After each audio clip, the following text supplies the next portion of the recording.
2026ના આ સમયમાં જ્યાં આપણે આપણું અડધું જીવન ક્લાઉડ પર વિતાવીએ છીએ ત્યાં આ પ્રશ્ન હવે માત્ર કોઈ ફિલોસોફીનો વિષય નથી રહ્યો, પરંતુ એક ગંભીર કાનૂની અને તકનીકી સંકટ બની ગયું છે.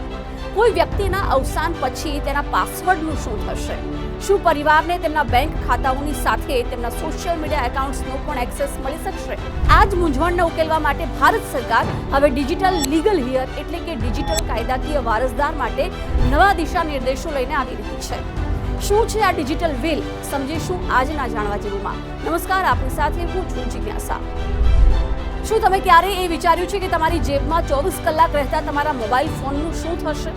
તમારા એ ઇન્સ્ટાગ્રામ એકાઉન્ટનું શું થશે જેના પર તમારી હજારો યાદો અંકિત થયેલી છે? અથવા એ ક્રિપ્ટો વોલેટ અને ગૂગલ ડ્રાઈવનું શું થશે જેમાં તમારી વર્ષોની મહેનતની કમાણી અને કિંમતી તસવીરો એક ડિજિટલ લોક પાછળ બંધ છે? તો તમારા આ બધા સવાલોના જવાબ માટે કેન્દ્ર સરકાર ટૂંક સમયમાં ડિજિટલ વારસદાર કાયદો લાવવા જઈ રહી છે.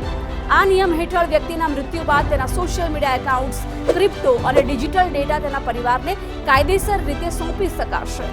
અત્યાર સુધી આ માટે કોર્ટની મંજૂરી લેવી પડતી હતી, પરંતુ હવે ડિજિટલ વસિયત દ્વારા આ પ્રક્રિયા સરળ બનશે. ભારત સરકારનું આઈટી મંત્રાલય હાલમાં આ વિષય પર ગંભીર ચર્ચાઓ કરી રહ્યું છે કે મૃત્યુ બાદ વ્યક્તિની ડિજિટલ સંપત્તિને કાનૂની રીતે તેના વારસદારોને કેવી રીતે સોંપી શકાય. વર્તમાન સ્થિતિ એ છે કે જો કોઈનું અચાનક અવસાન થાય તો તેમના પરિવારને સાયબર કાફે, વકીલો અને ટેક કંપનીઓના ધક્કા ખાવા પડે છે. કંપનીઓ પોતાની પ્રાઇવસી પોલિસીનો હવાલો આપીને ડેટા શેર કરવાની ના પાડી દે છે. આઈટી મંત્રાલયના ડ્રાફ્ટ મુજબ દરેક ટેક કંપનીએ તેના યુઝર્સને એક વિકલ્પ આપવો પડશે કે તેઓ પોતાનો ડિજિટલ વારસદાર પસંદ કરી શકે. સરકાર આ પ્રક્રિયાને આધાર કાર્ડ અને ડિજીલોકર સાથે જોડવાની યોજના બનાવી રહી છે. ભવિષ્યમાં તમે તમારી વસિયતમાં એક સુરક્ષિત ડિજિટલ વોલ્ટમાં તમારા પાસવર્ડ અથવા એક્સેસની માહિતી રાખી શકશો, જે તમારા મૃત્યુ પછીની પ્રમાણિત થયા બાદ ફક્ત તમારા કાયદાકીય વારસદારને જ દેખાશે. સૌથી મોટો માથાનો દુખાવો ક્રિપ્ટોકરન્સી અને તેની પ્રાઇવેટ કી છે. બ્લોકચેન ટેકનોલોજી એવી છે તેમાં ચાવી વગર તાળું ખોલવું અશક્ય છે.